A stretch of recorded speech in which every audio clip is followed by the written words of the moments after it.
Good afternoon, everyone. Before we start, I would first like to acknowledge and to celebrate the first Australians whose traditional lands we respectively meet. So I'm Ryan Edwards. I'm Deputy Director here at the Development Policy Centre, and hosting with me, I have Archika Okazaki. For those of you who are unfamiliar with our centre, we are a think tank focused on research and practical initiatives to improve the effectiveness of Australian aid, to support the development of Papua New Guinea and the Pacific Island region, and to contribute to better global development policy. Since some of our major events, like the Pacific Update, have been cancelled due to the coronavirus, we've introduced these monthly seminars as a way to keep the conversation going and to connect our region to some of the world's best thinkers on migration and development. We do record and post everything and have now got quite the library building up, so please do check it out. These events and just about everything that you actually see us writing and saying about labour mobility and economic development in the Pacific, whether that be on our blog, in the papers, in Parliament, and most importantly in our research papers, is part of the Australian Government's Pacific Research Program. And we are very grateful that they do help us to support us in creating these important spaces, both for critique and for substantive discussion. A key part of the Pacific Research Program is, of course, labour mobility. And our work in this area was born out of and continues in close collaboration with our good friends and colleagues over at the World Bank in their Sydney office, who I am just thrilled to have with us today giving today's seminar. We are lucky today to have the work of not just one, not just two, but 4 PhDs presented. Dr. Zung Duan, Matt Dornan, Kenya Parsons, and Kirsty Petro.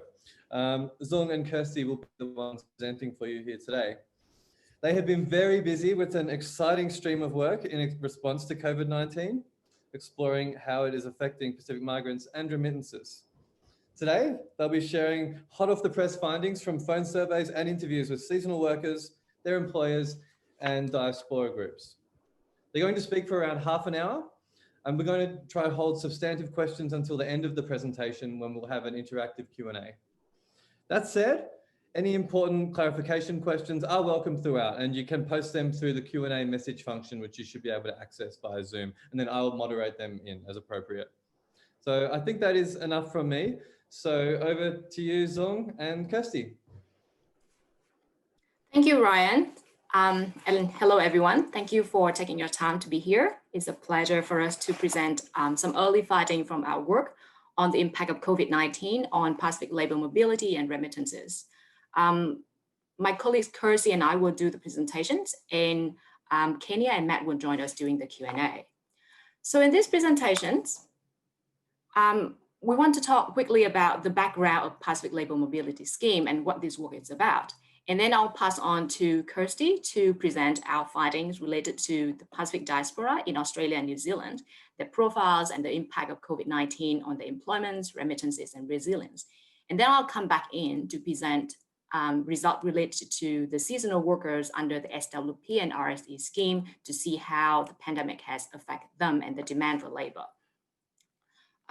So as background for this work, I want to flag that labor mobility is important for the Pacific regions because in most Pacific Island countries, domestic formal employment is highly limited.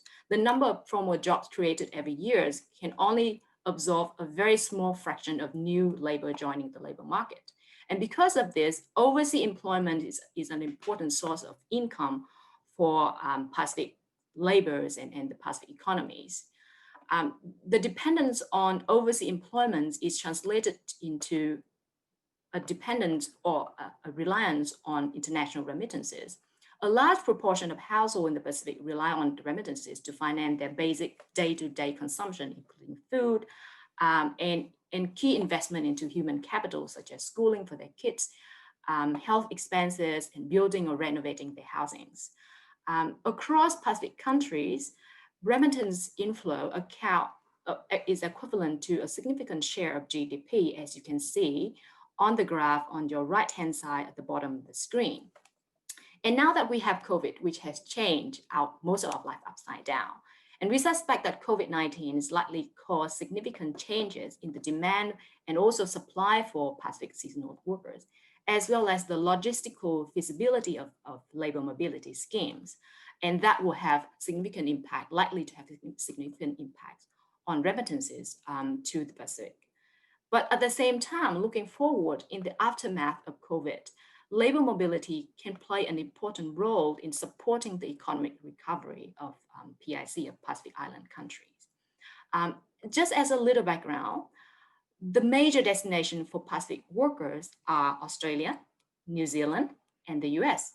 And in Australia and New Zealand, the three particular labor mobility schemes, the SWP or Seasonal Worker Programs, and Pacific Labour Scheme in Australia, and the RSE, the Recognised Seasonal Employer Scheme in New Zealand, provide a significant provide employment opportunity for a significant proportion of the labor force in various Pacific countries, as you can see in the graph on your left-hand side at the bottom of the screen. In Tonga, that's about 15% of the labor force. In Vanuatu, that's about 8% of the labor force. In Samoa, that's about 6% of the labor force. So within this context, our study set out to examine how the pandemic has affected the earning and employment of Pacific migrant workers in Australia and New Zealand, and to what extent the pandemic has affected the flow of remittances to their home country. And after that, we want to look at the likely flow-on effects of the pandemic on remittance receiving household and economy in the Pacific.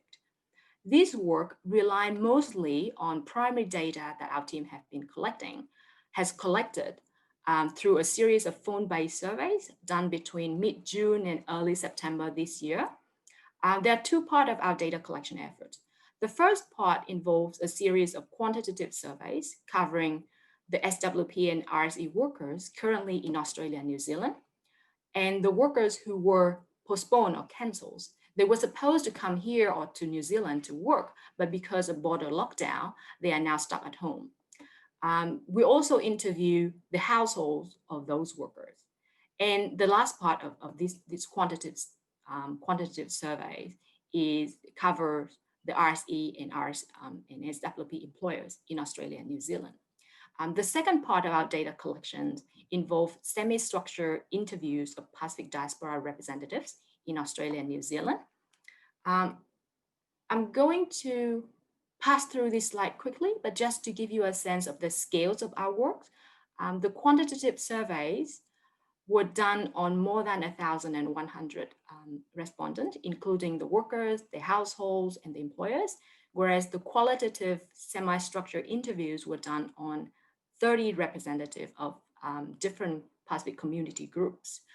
Our data collection cover, the quantitative part cover 5 different Pacific countries and also Timor-Leste, whereas the qualitative part cover communities of 8 Pacific Islands identity. So now I'm going to pass on to Kirsty to present our finding related to the Pacific diaspora. Kirsty, over to you. Thanks, Sung. So I'm going to begin by speaking about what the diasporas look like in Australia and New Zealand in terms of population distribution and occupations. And then I'll move on to our qualitative research findings in terms of the economic impacts of COVID on Pacific diasporas. So in Australia, it seems that the economic impacts of COVID are probably going to differ across different Pacific Islander nationalities because they tend to have different education levels, which in turn influence their employment type. So we looked at census data from 2016 and used the variable ancestry so that we could pull out people who self-identified as having Pacific Islander ancestry. We identified that the largest diaspora groups in Australia are Samoans, followed by Fijians and Tongans. Most of these groups live in New South Wales, Queensland and Victoria, and 2 of these states still have active COVID infections. In terms of where the diaspora groups live, the largest populations of Samoans can be found in New South Wales and Queensland. There's a higher number of people with Fijian ancestry and Tongan ancestry in New South Wales, and a high number of Papua New Guineans in Queensland. In terms of education, we found that between 70 and 90% of Pacific Islanders aged 15 years or older have completed secondary school and or hold a certificate 3 or 4 or diploma. And this is the situation of about 8 out of 10 Tongans and about 9 out of 10 Samoans. In terms of occupations, the Pacific diaspora tend to work in occupations that are predominantly low and medium skilled. And this is things like labourers, machine operators and drivers. These kinds of occupations account for between 19 and 43% of the main occupations of Pacific Islanders, and Tongans and Samoans in particular fall into these categories. If we also look at sales, service, clerical and administrative workers, this accounts for about 60% of occupations of Pacific Islanders in Australia. Looking at the diasporas in New Zealand, it also seems that economic impacts of COVID will probably differ across different Pacific Island cultural groups, because again, we see different trends in education, which in turn influence their employment types. So in New Zealand, we used Census 2018 data to look at people who self-identified as belonging to or having a cultural affiliation with Samoa, Tonga, the Cook Islands, Niue and Fiji. In New Zealand, we found that most Pacific Islanders live on the North Island, particularly in and around Auckland, but there's also large populations in the Canterbury, Wellington and Waikato regions. Most Pacific Islander groups in New Zealand have up to a secondary school level of education. And again, as in Australia, they tend to work in occupations that require low and medium skilled levels. So things like labourers, machine and plant operators, and sales and service sector workers. So it seems that both in Australia and New Zealand, civic diaspora members are probably going to be vulnerable to the impacts of COVID on job and income losses, because they tend to work in occupations with high physical proximity. So they're working in close contact with other people. And also in occupations with skill levels that aren't easily transitioned into digital situations or to working from home. So it seems they're probably going to be at high risk of job and income losses as unemployment in Australia and New Zealand increases. And this will probably have an impact on remittances sent back to the PICs. But obviously this census data is a few years out of date. So to determine how accurate our predictions were, we spoke to community members across Australia and New Zealand from the Pacific diasporas, and it's these qualitative research findings that I'm going to discuss now. So within the diaspora groups that we spoke to, their employment profiles and occupations more or less mirrored the census data that I've just discussed. More than half of the community representatives who we spoke to felt that COVID had an impact on their community's employment, either through job losses or through a reduction in working hours. Community representatives felt that this was particularly the case for people who were working in low-skilled occupations, as well as those in casual employment. And this was true even when people had worked in their jobs or held their positions for many years. We found that many Pacific Islanders live in larger households, and this seems to be more so when communities are larger and employment is concentrated in low-skilled positions. So a lot of Samoan, Tongan and Fijian communities fell into this category, and we heard stories of households, 3-bedroom, 1-bathroom households that had up to 12 people living in them. So obviously when one person in a household like this loses work, it can impact a relatively large number of people. In both Australia and New Zealand, community representatives told us that they were noticing youth dropping out of education and training when their household was experiencing financial strain. This was more the case in lower income, lower skilled households and also larger households.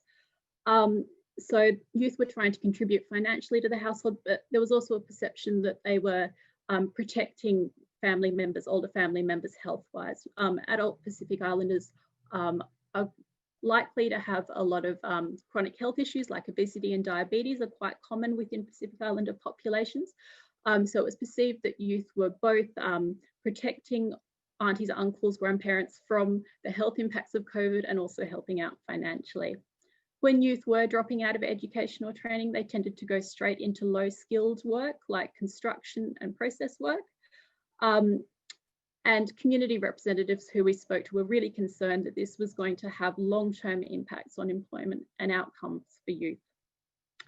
As you'd expect, in communities where members' employment was more concentrated in higher skilled jobs, they were least likely to report negative impacts from COVID on employment. So people who work in things like IT, accounting and engineering, easier for them to work from home. And this was common in communities from Papua New Guinea, the Solomon Islands and Vanuatu, as well as the Kiribati community within Australia. And as you'd expect, smaller communities in cities or regions where the impacts of the pandemic have been relatively minor were also unlikely to report that COVID had impacted community members' employment.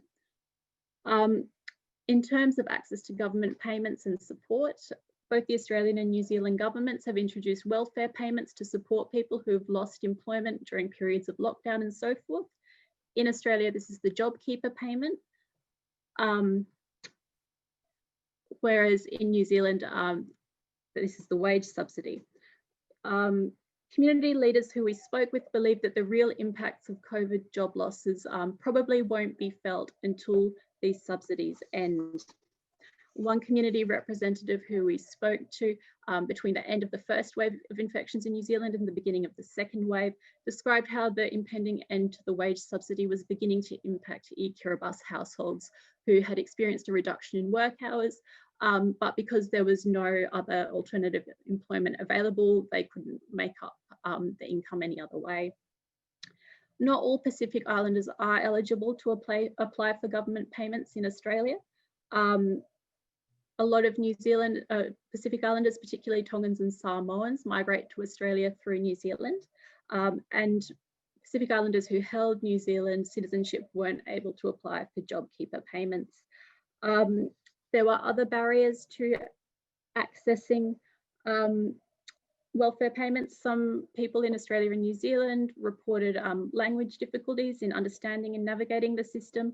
Others simply didn't know what services were available. And not being able to access these services could lead to anxiety and stress.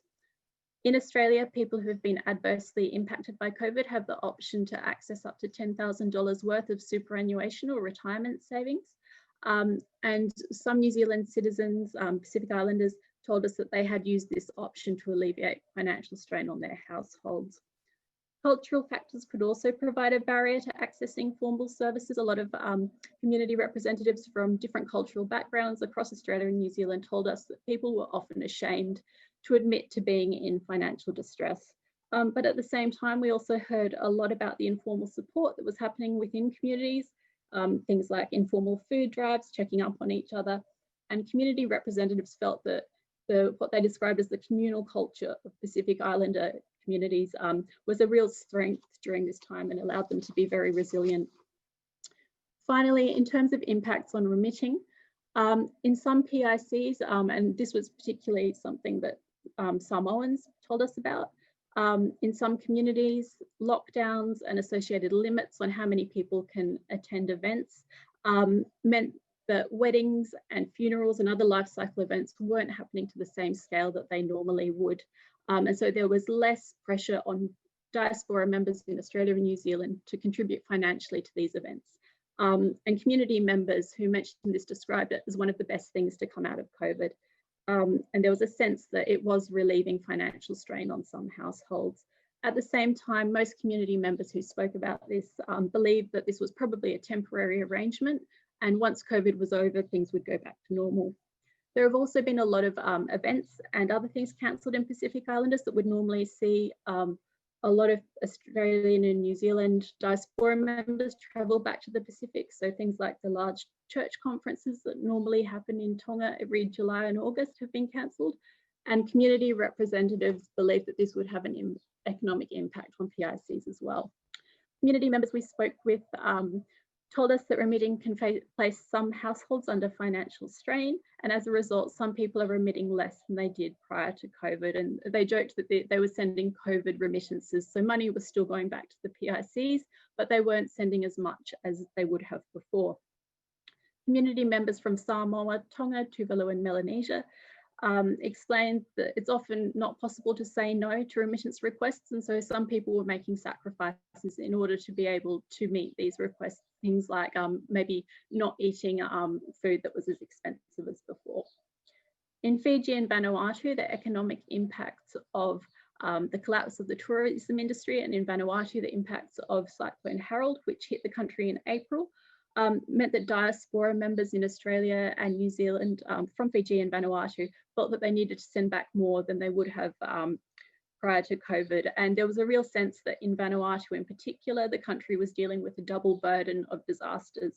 But it's also important to note that Melanesians do quite often work in higher skilled jobs, so this probably also influenced their ability to remit more during this time. That's it from me on the diasporas. I'll hand it back to Zung to speak about the results from our surveys with the SWP and RSE workers. Thank you, Kirsty. So now I'm going to present some of our findings related to the SWP and RSE workers, as well as the employers from our quantitative survey. When COVID hit our part of the world back in earlier this year, international borders were quickly shut down, and this has led to a significant labor shortage, or shortage of farm laborers in both Australia and New Zealand, and more so in New Zealand. About 56% of the RSE employers that we interviewed reported experiencing labor shortage for at least a month since March 2020. And among the SWP employers, that proportion is 43%. And the main reason for this shortage are not surprising. They're all related to the suspension of international travels, cancellation and delay of prospective seasonal workers who were supposed to come and work, the decrease in number of backpackers and local farm workers who farmers usually rely on during peak season. And in the case of SWP employers in Australia, they also point to higher cost of recruiting farm labor during this crisis. So given this seemingly widespread labor shortage, did workers benefit from this? Do they get more work? Do they get more earnings? Well, unfortunately, the quick answer is no. The crisis has created a broad-based earning loss among seasonal workers across the two schemes, SWP and RSE. Although there's a small minority of about 17% of workers reported having higher earnings and and more work hours, 70% of them reported having lower earnings and less work hours. In particular, among the workers who experienced fewer work hours, they lose about more than 2 working days per week on average, and their earning has dropped by about 50% as compared to the period before the lockdown. Whereas the workers who earn more earn about a day of work per week, and their earning increased about 65% across the scheme. However, the impact of the crisis on workers are not uniform across different workers group. Across nationalities, Samoan, Kiribati, and Timor-Leste workers are worse affected in terms of both the likelihood to experience lower earnings and the extent of the decrease in their earnings. And female workers, although less likely to experience income decrease, but once they experience it, the extent of income loss is markedly higher than among their male counterparts. So with these broad-based reductions in earning, what happened to remittances? Well, remittances become lower, less frequent, but still counter-cyclical in the sense that most workers seems to try to adjust at the expense of their own living costs, their own consumption, in order to maintain or even increase the remittances that they send back home to support their family. The remittances overall decrease, but the extent of reduction is not as much as the reduction in earnings.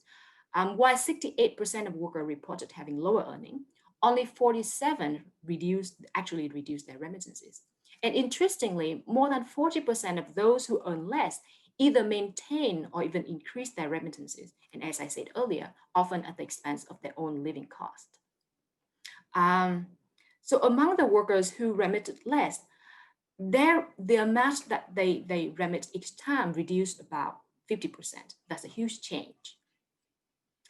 And when the lockdown and social distancing measures were implemented, a wide speculation is that people will shift from face-to-face remittance service toward online digital transfer channels. And that's indeed what we observe among the SWP and RSE workers. Digital transfer indeed increased, but only slightly. And we think this is partly because seasonal workers have limited access to and/or limited knowledge about digital transfer services.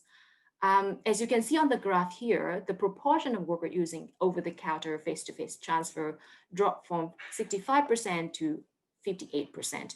And this is compensated by an increase in online transfer, either through commercial banks or through money transfer operators. There's a slight difference across the RSE and SWP scheme. RSE's workers seem to to switch to both online transfer by banks and money transfer operators, whereas among the SWP workers, the increase in digital transfer is only visible in online transfer services provided by money transfer operators, but not by the services offered by commercial banks. But beyond the economic cost, beyond the economic impact on earnings, employment, and remittances, the pandemic has caused significant mental burdens among the workers. When we ask employers what are the key issues faced by their workers during this pandemic, they point to a range of mental health issues, including isolation and anxiety due to travel restriction, concerns related to infection risk, concern related to the well-being of their family back homes, as well as concern related to their visa expiration and their employment contract, especially in the case of SWP workers. So those are our key findings related to the workers who were here or who are still here in Australia and New Zealand. What about the worker whose trip have been cancelled? They have lost their opportunity to come and work in Australia and New Zealand. How are they coping? As it turned out, these workers have become more economically active in the sense that more of them are trying to find jobs, more of them are trying to engaging in paid activities, wage jobs, and most often agricultural activities. Fewer of them are resting or doing nothing or engaging in unpaid jobs. However, they still experience a drastic reduction in earning as compared to the period before the lockdown in January and February, especially among e-career bus workers and female workers. They experience about 60% drop in their earnings. And on top of this reduction in earnings, there is a special impact of the suspension of labor mobility on these workers. It is about their pre-departure costs, because all of these workers has paid substantial amount of cost to pay for their visa, their flight ticket, their health check, their police checks before their trip. And now the trip is cancelled, they're not getting these costs back. The costs are not refunded. This creates a heavy burdens for workers, especially among the RSE workers. And worse still, about a third of these workers borrow to finance their pre-departure costs. And among those who borrow, 80% of them now have not paid off the debt. So looking forward, given that grim pictures of how the pandemic has affected the workers, looking forward, what is going to happen, what is likely to happen for labor mobility scheme? What we find is that demand for seasonal workers remains strong among the employers. About 98% of the survey employers want to hire Pacific or Timor-Leste worker again next year. And about half of them expect to hire even more workers as compared to this year, with the anticipation that backpackers, international students are not coming back in large number anytime soon. And the demand seems to be relatively stronger in Australia. However, in order for labor mobility scheme to resume in any meaningful scales, various challenges remain. The top challenges that employers identify are uncertainties related to border opening and international travels, especially among SWP employers. About 73% of SWP employers point to uncertainty related to border and international travels. The other top concern are compliance with quarantine and testing requirements upon the arrival of the workers. These concerns seem to be stronger among RSE employers. And another concern is about getting approval for allocation from the government to hire workers. It seems that employers are worried about this in the context that they are also worried about government restriction on hiring foreign workers versus local workers. So when we ask employers what kind of support do they wish to receive from governments, both sending governments and host governments, in order to facilitate the hiring and managing seasonal workers during this crisis looking forward, they point to several things. The first thing is facilitation of communication with government of sending country to recruit workers. The second thing is about timely and consistent guidelines from the governments related to visa and contract extensions and redeployment of workers under social distancing. They also wish to receive support in terms of facilitation or coordination among employers to redeploy workers when needed. And they also wish to have more transparent and faster process to apply for the allocation of the workers, which is consistent with their concern related to hiring workers going forward. So with all of this, the takeaway message is that we want to deliver today is this. Overall, COVID-19 pandemic has caused broad-based reduction in employment, earnings, and remittances of seasonal workers, as well as Pacific diaspora member in Australia and New Zealand. However, the impacts are not uniform across different groups. Female seasonal workers seem to be hit harder, more severely, and the impact on the frequency and the value of remittances as associated with not only the earning of the migrant workers, but also the demand for income support from their families, as well as the accessibility and availability of remittance service under social distancing measures. The pandemic, in combination with tropical cyclone Harold in the case of Vanuatu, Samoa, and Tonga, has caused mental distress among both seasonal workers and diaspora members. And looking forward, the employment prospect for long-term Pacific migrant workers within the diaspora are highly dependent on the economic recovery of the host country, namely Australia and New Zealand in our case. And the prospect for seasonal workers under the various Pacific labor mobility scheme seem to be a little bit better well-positioned for a post-COVID world because demand for seasonal workers are still strong among the employers. And this represents possibility for expanding the participation into these schemes among countries who are underrepresented. However, support from the government are required in various areas in order for this scheme to resume in any meaningful scales. So with that, I'll stop and open the floor for Q&A. Thank you. Thank you to you both. That was fabulous. So we can now go to some questions for the audience. I believe, two have been raised in the Q&A and you will see answers to them now both. So please do use the raise hand button so that I can then unmute you and allow you to ask your question. Or alternatively, if you're having sound difficulties or just don't want to have your voice heard, but you would like to hear your message heard, then you can post in the Q&A function and we'll weave that in or answer that directly. First up, so we'll go to Tess, and please do introduce yourself if we come to you. Hi, my name's Tess Newton-Kane. I'm with the Pacific Hub at Griffith Asia Institute. Thank you very much for that presentation. It's obviously a very timely conversation. I think, as we know, there continue to be concerns here in receiving countries and in sending countries around some of the conditions associated with these schemes, whether that's to do with pay or deductions or pastoral care or a whole range of things. Given where we sit now at this sort of semi-hiatus, is this an opportunity for Pacific Island countries and Pacific unions and other organizations to seek to open up a conversation about improving those areas of concern, or should the focus just be on getting more people back to work as soon as we can? Thanks. Can I answer that one, Ryan? Of course, yeah. Yeah, great. Thanks very much, Tess, for your question. I mean, I guess that is an ongoing concern. It's a concern not just for these programs in particular, but for horticulture more broadly. And I think that's particularly the case in Australia. I mean, I think that's something that is just going to be an ongoing issue that needs to be dealt with.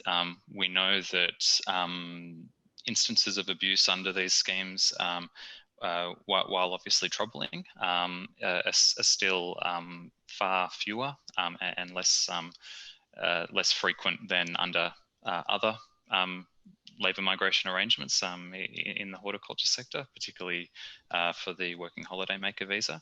So I think insofar as COVID provides an opportunity for the growth of the seasonal worker program, there's potential for the sector as a whole to actually improve its practice and move away from those more exploitative visa arrangements.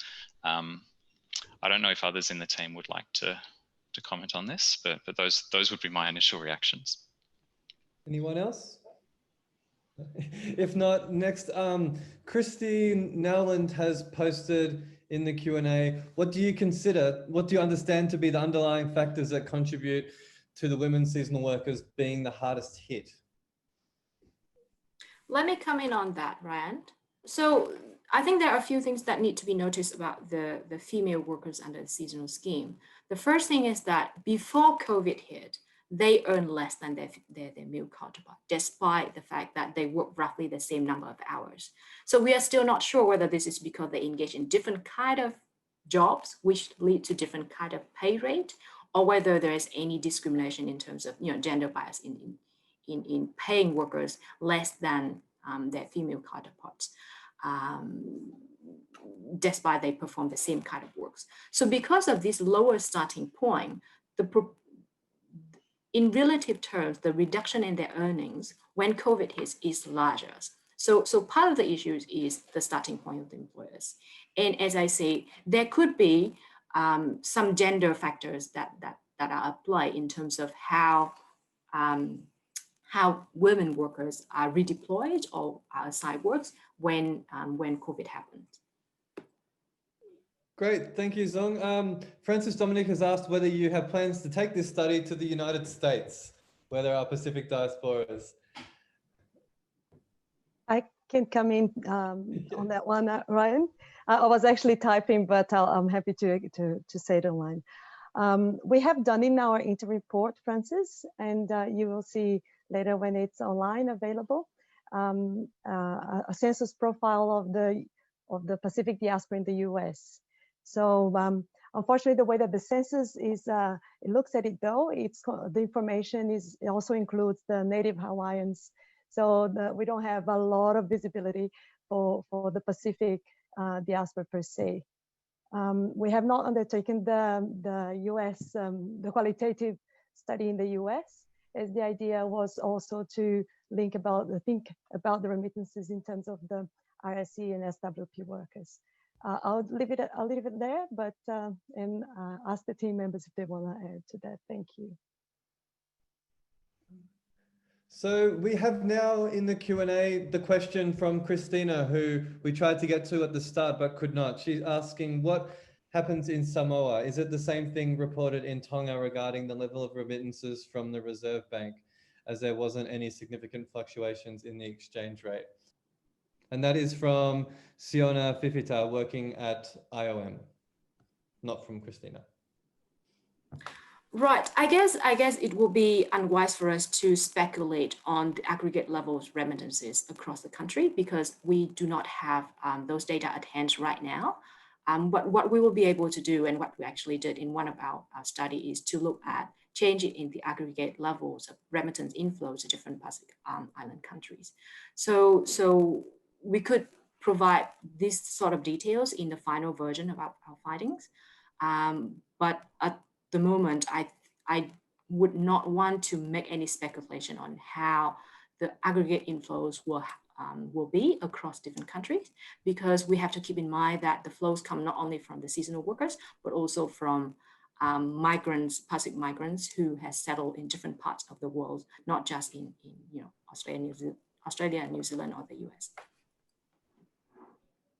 Great. Michelle, did you want to try to unmute yourself? Yeah. Yep, sorry, thanks. Apologies. Maybe just to add on to that answer, because it sort of relates to the one that I answered via text previously. I mean, I think like there was an initial decline in remittances to Samoa, according to central bank data, which is now reversed. There are a number of potential reasons for that, but which, as Zung says, is really just speculation. So it's very hard to actually pinpoint what the reasons are. But certainly the bringing on the books of remittances, whereas in the past people would often carry cash and they're now actually sending that cash home. We think that's definitely part of the story. and even within remittance flows, we've seen some shift in the way in which remittances are sent to avoid in-person contact. So I think that's I think that's definitely one of the explanations. And then, of course, also the fact that, particularly in the case of Samoa, the diaspora community is very important in the sending of remittances. In New Zealand and Australia, they've received additional support, temporary support in response to COVID. So that could also be a factor that explains that resurgence in remittances. But I mean, looking back at the global financial crisis, the impact on remittances of the GFC were they played out over a number of years. So I think remittances to Tonga, which I know better than Samoa, but they were depressed for a period of about 2 years, I believe, after the GFC initially hit. So I think, looking over the medium term, our expectation is still that remittances are likely to be depressed in response to COVID, even if right now we're not seeing that in the data. Thanks. And just a reminder, please do use the raise hand function, because it's making it a bit more difficult for me to get to all the Q&A questions that are popping up.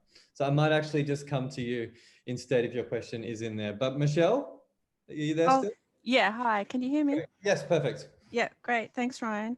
Thanks Zung and team for presenting these early findings. It's really interesting. So I'm Michelle Carnegie from the PLF.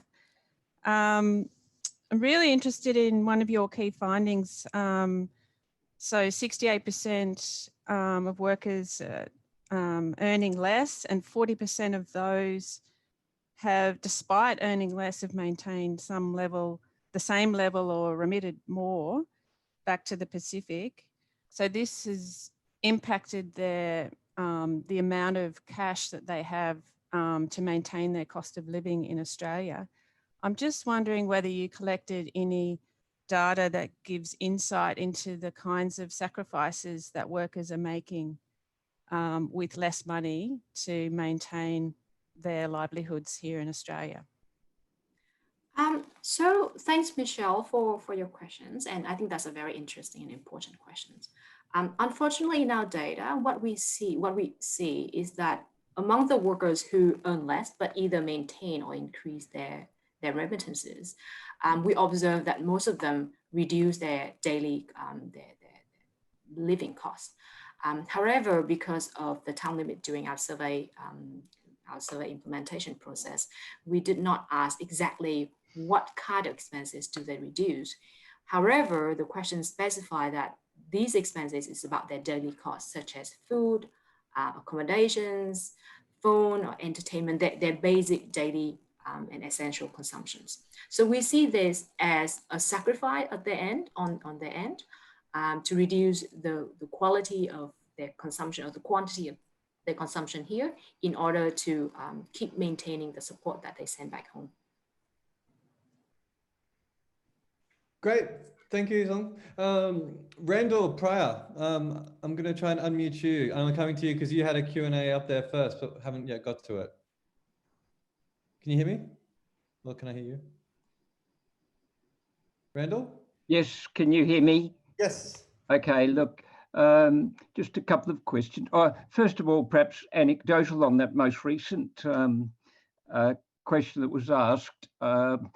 I did quite a lot of interviewing of the Vanuatu people, and I would say that in response to what is it that people are sacrificing here in order to maintain their payments back home, the common response was exactly what Zong has said, that is cutting down on daily expenses, including cutting down on the amount of food that's being eaten. The impression was that the local workers or the workers in Australia and New Zealand would prefer to go hungry rather than see their own families suffer back home.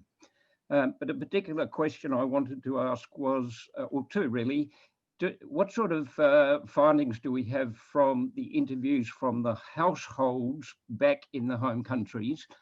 And secondly, did the survey conducted indicate any structural weaknesses that exist in the way that the RSC and SWP programs operate?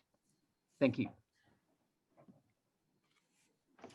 Thank you, Randall, and thanks for your comments related to the reduction in food consumption and daily consumptions. For those of you who don't know, Randall is actually part of our survey team who conducted our quantitative interview on Vanuatu workers for this data collection process.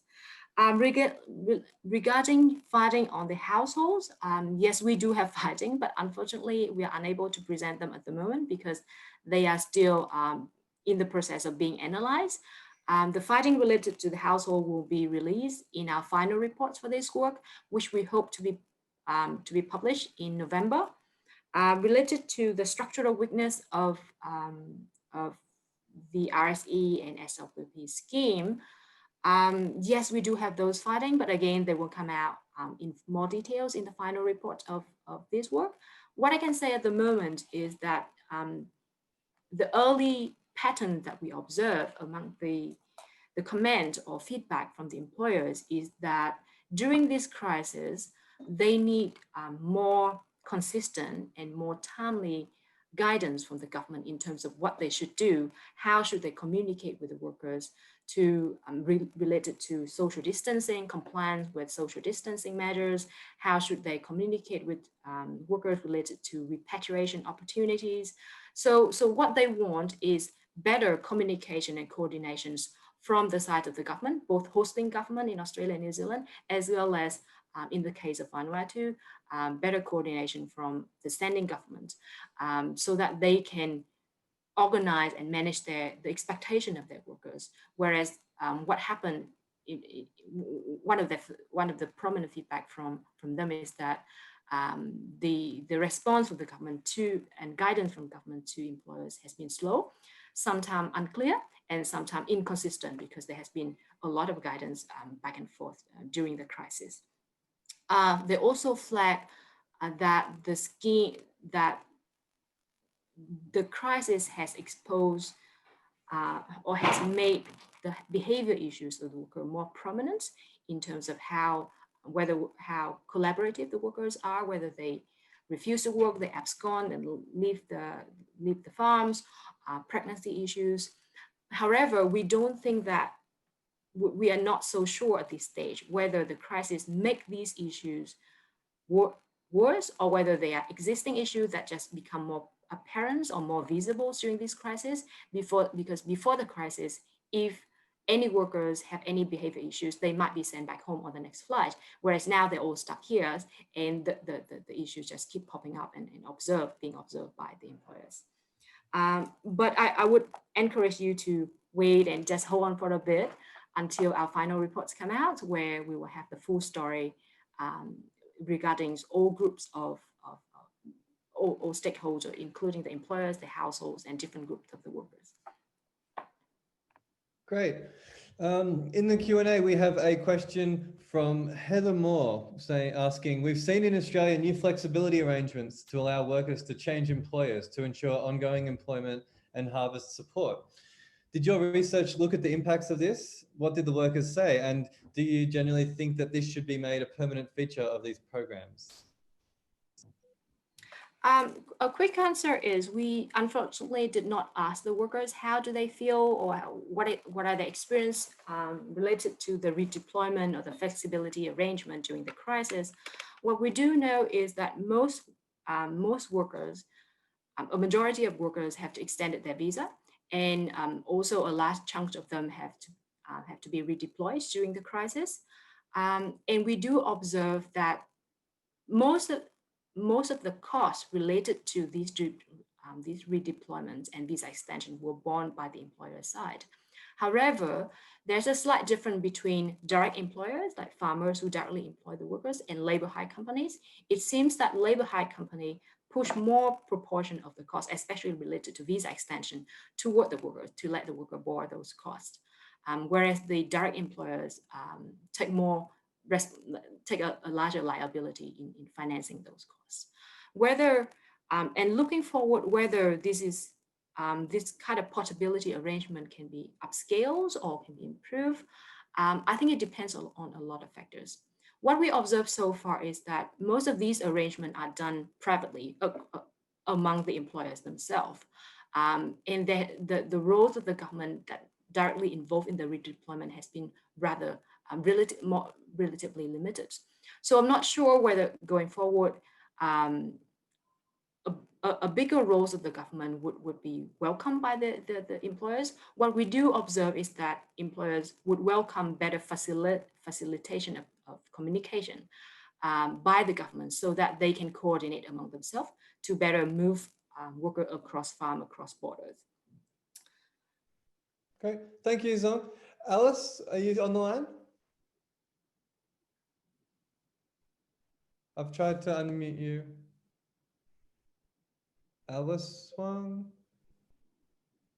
Well, I will ask. So Alice has asked in the Q&A, in the context of COVID-19, what do you observe in your research in terms of the overall financial viability for participation in these schemes? And do you feel like there is a net financial gain or loss?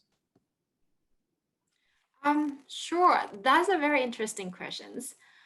When we ask the workers whether they expect the total earning that they earn this season would be able to cover the pre-departure costs that they already paid, a quite large proportion say that they do not expect the earning of these seasons to be able to cover the cost that they paid to come here. However, the majority of them still express that they would want to come back to the scheme next year. And we expect that that's because that is partly driven by, one, their need to have earning and employment opportunities going forward, even without COVID. Then also, given the impact, the economic impact of COVID-19 on their home economy or on their family in particular, the incentive for them to keep participating in the scheme is also stronger.